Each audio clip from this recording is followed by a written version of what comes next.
ایک تو یہ ہے کہ آپ لوگوں سے معافی لے، معافی مانگے. ہمارے ہاں نا معافی کا مزاج قبول کریں، جب کوئی بندہ معافی طلب کرے تو معافی. ہمارے ہاں معافی مانگنے کا رواج میں آپ یقین کریں سرے سے ہے ہی نہیں، بلکہ الٹا لوگ چڑھائی کر جاتے ہیں، کہتے ہیں اوہو تم نے معافی مانگ لی ہے تو معاملہ ہی ختم ہو گیا. اور جو آدمی، میں بڑے زمانے سے کہہ رہا ہوں کہ میرے ملک میں ایک رواج بنتا جا رہا ہے، جس کی زبان جتنی زیادہ سخت ہوتی ہے اس کا عروج اتنا زیادہ ہوتا ہے. جو تھوڑا سا شرافت کا مظاہرہ کرے لوگ اسے بزدل سمجھ لیتے ہیں. عزیز بھائیوں، اپنی زندگی میں معافی مانگنے کا مزاج بنائیں. آپ طلب کریں کہ یار مجھ سے غلطی ہو گئی، میں انسان ہوں. آپ یقین کریں ڈھیر سارے لوگ ہیں جن کے ذمہ ڈھیروں معافیاں ہیں، لیکن ان کا مزاج نہیں، ان کی طبیعت نہیں، ان کا تکبر آڑے آ گیا ہے. اور میرے نبی پاک صلی اللہ تعالیٰ علیہ وآلہ وسلم نے فرمایا تھا یہی بدلہ دے دو کسی کا دینا ہے تو یہی معافی لے لو، یہی.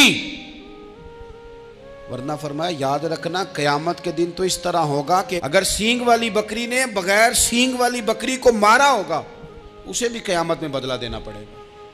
یہی معافی تلافی لے لو، یہی. تو ہمارے ہاں مزاج نہیں. مزاج بنائیں نا، آپ معافی کا مزاج بنائیں. رسمی ویسے معافیاں مانگتے ہیں، حج پہ جا رہا ہوں بھائی اگر کوئی ہو گئی تو معاف کر دینا، یہ تو رسم ہے، تو بڑی دنیا ادا کرتی. آپ کو پتہ ہے کہاں آپ کو معافی لینی ہے.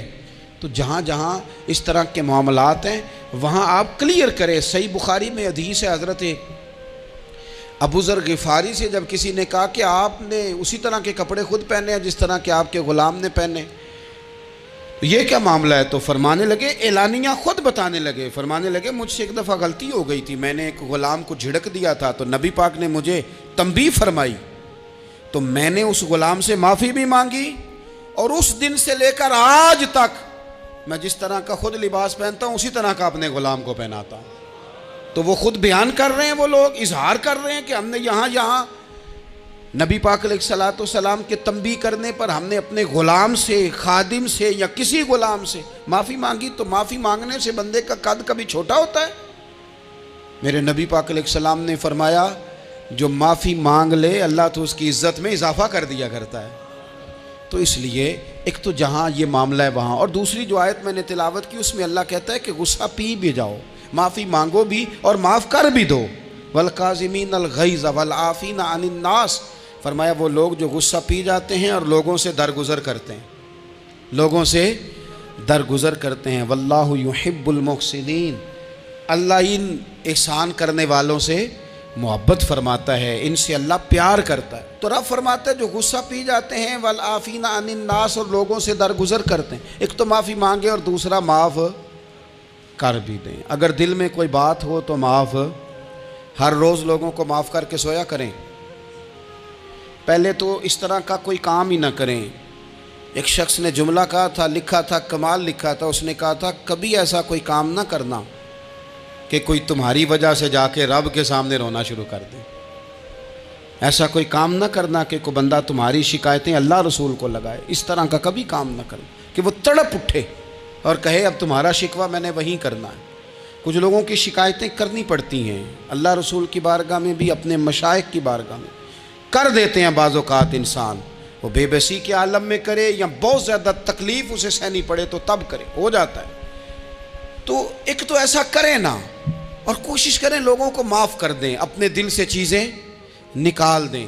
دو لوگ بیٹھے تھے نا حرم مکہ میں، ایک صاحب کہہ رہے تھے کہ میرے اوپر وہ بدر میں جو قتل ہو گئے کفار ان کا ذکر چل رہا تھا، تو دونوں گفتگو کر رہے تھے بدر میں ہمارے اتنے لوگ مسلمانوں نے مار دیے. تو ایک ان میں کہنے لگے کہ اگر میرے اوپر قرض نہ ہوتا اور میرے چھوٹے چھوٹے بچے نہ ہوتے تو میں تو تلوار لے کے جاتا اور مدینہ شریف جا کے معاذ اللہ بدلہ لے آتا. دوسرا کہنے لگا میں دیتا ہوں نا تیرے بچوں کا خرچہ بھی اور میں تیرا قرضہ بھی اتارتا ہوں، تو جا. اس نے کہا پکی بات ہے؟ کہا ہاں، قرضہ بھی میں اتار دوں گا، تیرے بچوں کا خرچ بھی اٹھاؤں گا، تو جا. اس نے خنجر تیار کیا، تلوار تیار کی، گھوڑے پہ بیٹھا، گلے میں وہ تلوار اس نے اپنے ڈالی اور مدینہ شریف آ گیا. اتفاق کی بات یہ کہ ملاقات حضرت عمر سے ہوئی. جناب عمر کہنے لگے مجھے تیری نیت ٹھیک نہیں لگتی. پکڑا کدھر آئے ہو؟ کہنے لگا میں تو بدر کے قیدیوں کے بارے میں بات کرنے آیا. فرمایا تلوار لے کے؟ تلوار لے کے؟ چل تجھے حضور کے پاس لے کے جاتا ہوں. نبی کریم کی بارگاہ میں لے گئے تو حضور فرمانے لگے کیسے آئے ہو؟ کیسے آنا ہوا؟ کہنے لگے جی میں تو بدر کے جو قیدی آپ کے پاس ہیں ان کی بات کرنے آیا تھا. تو حضور فرمانے لگے چل پھر باقی کی میں سناؤں. خیال آیا مسلمان نیک و بد پہچان جاتے ہیں، محمد آدمی کے دل کی باتیں جان جاتے ہیں صلی اللہ تعالی علیہ وسلم. فرمایا میں سناؤں؟ حضور کیا؟ فرمایا تم اور فلاں بن فلاں وہاں بیٹھے ہوئے تھے نا حرم مکہ میں فلاں پہاڑ کے ساتھ ٹیک لگا کے، اور تم نے یہ کہا تھا نا کہ قرضہ نہ ہوتا، بچے چھوٹے نہ ہوتے تو بدر کے مقتولین کا میں بدلہ لیتا. یہ سارا کچھ طے کر کے پھر آئے ہو تلوار لے کے، اور یہاں کہتے ہو میں قیدیوں کے بارے میں بات کرنے آیا تھا. اس کے تو پسینے چھوٹ گئے، وہ تو بے حال ہو گیا. اس نے کہا اس کا تو سوائے اس کے اور میرے کسی کو نہیں پتا، اور اگر آپ کو پتا چل گیا ہے تو پھر آپ اللہ کے سچے رسول ہیں. تو حضور اگر آپ کو پتا چل گیا ہے کہ میں قتل کرنے کے ارادے سے آیا ہوں، میں معاذ اللہ بدلہ لینے آیا ہوں، اللہ کرے آپ کو سمجھ آئے میری بات کی. یعنی ایک تو یہ ہے کہ بندہ وہ پکڑا گیا ہے، اور ایک یہ کہ کسی کو پتہ چل گیا ہے کہ یہ اس کام آیا ہے. پھر لوگ جب معافی دیتے ہیں تو بڑی کہانیاں سنا کے دیتے ہیں، ایسے نہیں دیتے. حضور اب آپ کو پتہ چل گیا ہے تو کیا کریں گے؟ تو حضور فرمانے لگے تو بتانا تیرے ساتھ کیا کریں. اس نے کہا کہ میں نے سنا ہے آپ معاف بڑا کر دیتے ہیں. یعنی یہ گھر سے کو پیار کرنے نہیں آیا، پھولوں کا گلدستہ لے کے نہیں آیا، تلوار لے کے آیا، لیکن یہ میرے محبوب کا حوصلہ ہے. اور آیا بھی عین مسلمانوں کے بیچ ہے، جو چاہیں اس کے ساتھ کر سکتے ہیں. اس نے کہا معاف کر دیں، تو حضور نے فرمایا جا میں نے معاف کیا. حضور نے معاف کیا. وہ کہتا حضور معاف کر رہے تھے اور رب میرے دل میں ایمان کو تازگی عطا فرما رہا تھا. حضور نے معاف کیا اور میں نے کلمہ پڑھنا شروع کر دیا. ہم معافی نہیں دیتے، کبھی کبھی صلح تو کر لیتے ہیں، صلح ہو جاتی ہے.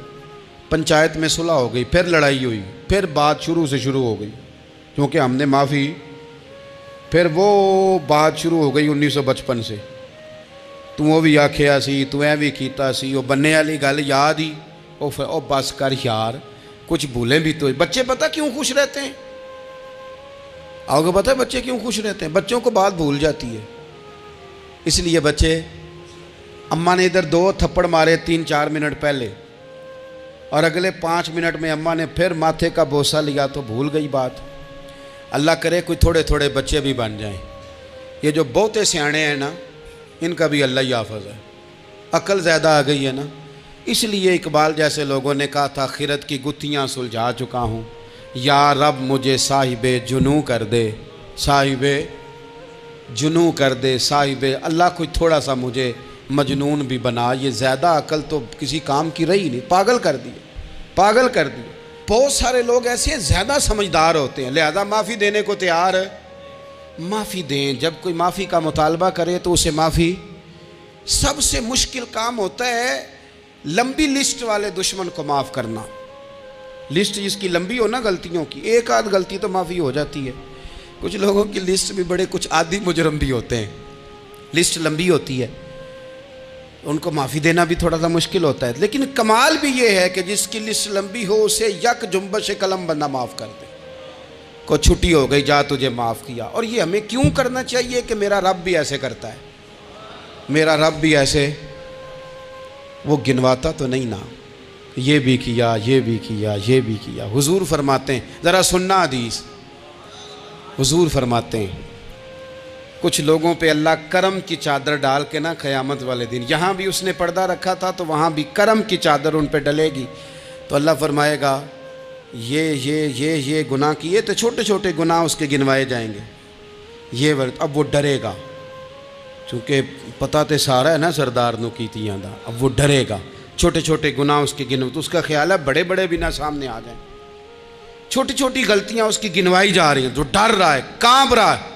قربان جائیں نبی پاک کے لفظوں پہ، کچھ گلاں اجیاں نے قرآن پاک اجیاں نے، یہ نا میری دادی کہا کرتی تھی، میری اماں کہا کرتی تھی، اے کچھ کام اجائے نے، کچھ گلاں اجیاں نے کہ اتنے دل کردہ ہے صفحہ بند ہو جانا ہے تو معافی ہو جانی، یعنی ختم ہے یہ بات، اس سے آگے کسی نے سوال پوچھنا ہی نہیں۔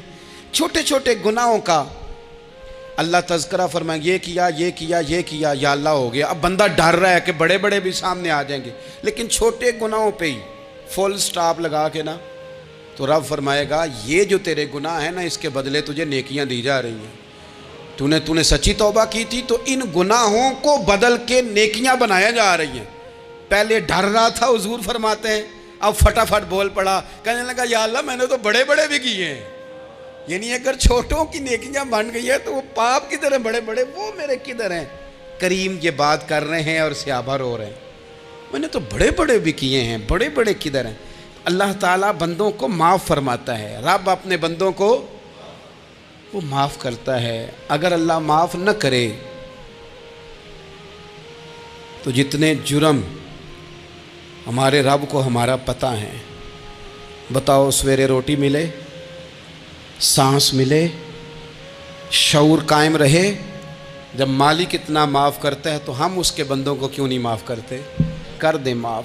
پکے لوگ کھڑے تھے، پکے دشمن کھڑے تھے فتح مکہ کے دن حضور کے سامنے، اور کچھ لوگ ایسے ہوتے ہیں جن سے امید نہیں ہوتی، اپنے ہوتے ہیں کہ یہ والا جملہ، اور بندہ کہتا ہے یار تجھے تو نہیں نہ کہنا چاہیے تھا، کوئی اور کہتا مجھے، کہتے ہیں۔ یہ نہ سمجھیں کہ لوگ کہتے نہیں، کہنے والے، یہ بات ہی آپ چھوڑ دیں کہ کوئی آپ کو کچھ کہے گا نہیں، یہ چھوڑ دیں۔ مخلوق تو اس طرح کی بات ڈھونڈ کے لاتی ہے کہ انسان پریشان ہو جاتا ہے کہ یار میں یہ کر سکتا تھا، میں نے کیا نہیں، اور جو میں نے کیا نہیں وہ تو نے میرے کھاتے ڈال دیا ہے۔ ایسے لوگ سامنے کھڑے ہو گئے فتح مکہ کے دن کہ جن کے چہروں سے ان کی زیادتیاں عیاں ہو رہی تھیں، ان کے ظلم چھلک رہے تھے چہروں سے، حضور کے سامنے کھڑے ہیں، کانٹے بچھانے والے بھی، روڑے مارنے والے بھی، گلے میں رسیاں ڈال سارے کھڑے ہیں۔ حضور نے فرمایا بتاؤ تمہارے ساتھ کیا سلوک کروں؟ انہوں نے کہا آپ کریم ہیں، تو حضور نے پتہ کیا کہا؟ قرآن پاک میں ایک سورہ یوسف ہے،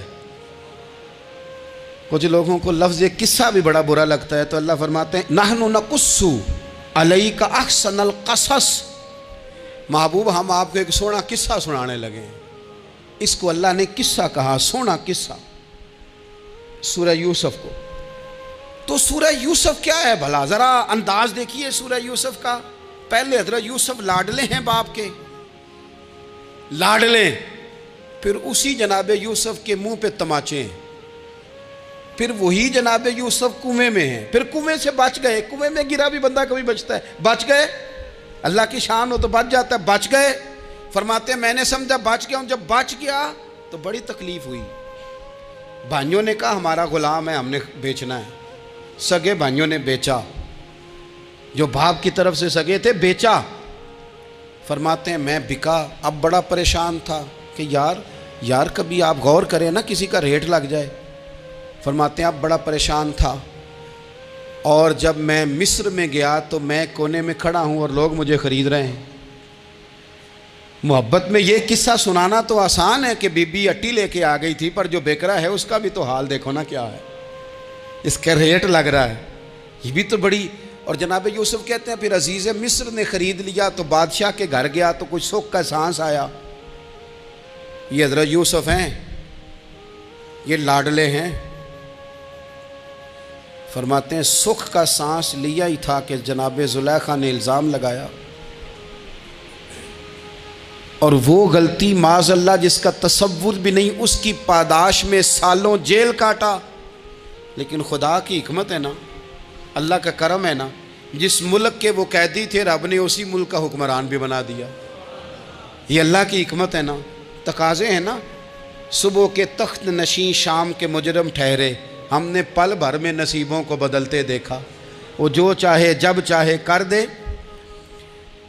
تو جب وہی بھائی مجبور ہو کر سوالی بن کر سامنے آئے ہیں، پتہ کیا ہوتا ہے، بندہ معاف کر دیتا ہے، بہت سارے لوگ معاف کرتے ہیں پر کہانیاں سنا کے، پتہ جے نا ادوں کی آکھیا سا جے، پتہ جنا ادو کی کیتا ساجے، پھر پتہ جنا تسی اے بھی آندے سو، یہ ساری کہانیاں سنا کے۔ لیکن حضرت یوسف کے سامنے کھڑے ہو گئے، جناب یوسف نے بات چھیڑی کوئی نہیں، فرمایا تم سے بات ہی کوئی کرنی، جاؤ تمہیں سارا کچھ معاف کیا۔ اب جب یہ لوگ مکے والے حضور کے سامنے کھڑے، اس طرح معافی دینی چاہیے۔ یہ جب سامنے کھڑے ہوئے تو حضور نے فرمایا پتہ تمہارے ساتھ کیا سلوک کرنے والا ہوں؟ کہا حضور نہیں، فرمایا وہی جو جناب یوسف نے بھائیوں کے ساتھ کیا تھا، پچھلا صفحہ پلٹنا ہی کوئی نہیں، جاؤ تمہیں معاف کیا، جاؤ تمہیں معاف کیا، جاؤ تمہیں معاف کیا۔ اور صرف معاف نہیں کیا، ساتھ عزت بھی دی۔ سب سے زیادہ مقابلے تو حضرت ابو سفیان نے کیے تھے نا، آخر تک وہ آئے تھے، آج وہ کلمہ پڑھ رہے ہیں، سردار ہیں، کلمہ پڑھ رہے ہیں، تو نبی پاک نے صرف معافی نہیں دی، عزت بھی دی۔ فرمایا جناب ابو سفیان چونکہ اب مسلمان ہو گئے ہیں، میں سب کو معاف کرتا ہوں، جو اپنا اندر سے دروازہ بند کر لے اسے بھی معاف کرتا ہوں، اور جو ابو سفیان کی حویلی میں آ جائے اسے بھی معاف کر دوں گا۔ تو ابو سفیان وہ کہتے ہیں میں حیران ہی ہو گیا کہ اتنی بڑی بات، معافی بھی دی اور ساتھ عزت بھی دی۔ تو آج جو سبق آپ کی خدمت میں میں نے عرض کیا ہے، اس کو آپ امید ہے یاد رکھیں گے۔ ایک تو یہ کہ معافی مانگ لیں، اگر کسی جگہ ہمارا معافی مانگنا اگر ہم سمجھتے ہیں، ہمارا دل ضمیر گواہی دیتا ہے کہ مجھے معافی مانگنی چاہیے تو معافی مانگیں۔ اور دوسرا پھر معافی دیں بھی، اور معافی دیں، سیاسی صلح نہ کریں، معافی دیں تو پھر واقعہ ہی دیں، دل سے دیں۔ اور آخری بات یہ کہ جس طرح ہم نے لوگوں سے معافی لینی ہے اور معافی دینی ہے، اسی طرح جہاں ہم سے شرعی قباحتیں ہوئی ہیں، اخلاقی کمزوریاں ہوئی ہیں، ایک بات تو اچھی طرح سمجھ لیں کہ نفل پڑھنے سے حقوق العباد نہیں معاف ہوتے، وہ بندے سے معافی مانگنے سے ہی ہوتے۔ ساری رات کو بندہ تسبیح پڑھے اور کہے کہ میں نے اماں کی نافرمانی کیا تو معافی ہو جائے گی، نہیں، وہ اماں ہی معاف کرے گی تو معافی ہوگی، وہ ابا ہی معاف کرے گا تو پھر ہی معافی ہوگی۔ تو جو جہاں شریعت کی مخالفت کی ہے وہاں بھی معافی مانگیں، اللہ کے حضور گڑ گڑائیں، توبہ کریں، اور توبہ بدل جانے والی کریں، تبدیل ہو جانے والی توبہ کریں۔ معافی مانگ بھی لے، معافی دے بھی دیں، اور آپ سے یہ بھی گزارش کروں گا کہ جہاں اللہ رسول کی ہم سے نافرمانی ہوئی ہے وہاں تنہائی میں 2 نفل پڑھ کے، تنہائی میں اللہ تعالیٰ سے بھی معافی کے خواستگار ہوں۔ یاد رکھیں جب اس کی خفیہ تدبیر آ گئی تو پھر معافی کا وقت ہو سکتا ہے خدا نہ کرے ہمیں نہ مل سکے، تو اب وقت ہے، خوب استغفار کریں، خوب معافی مانگیں۔ اللہ تعالیٰ آپ کو اور مجھے عمل کی توفیق عطا فرمائے۔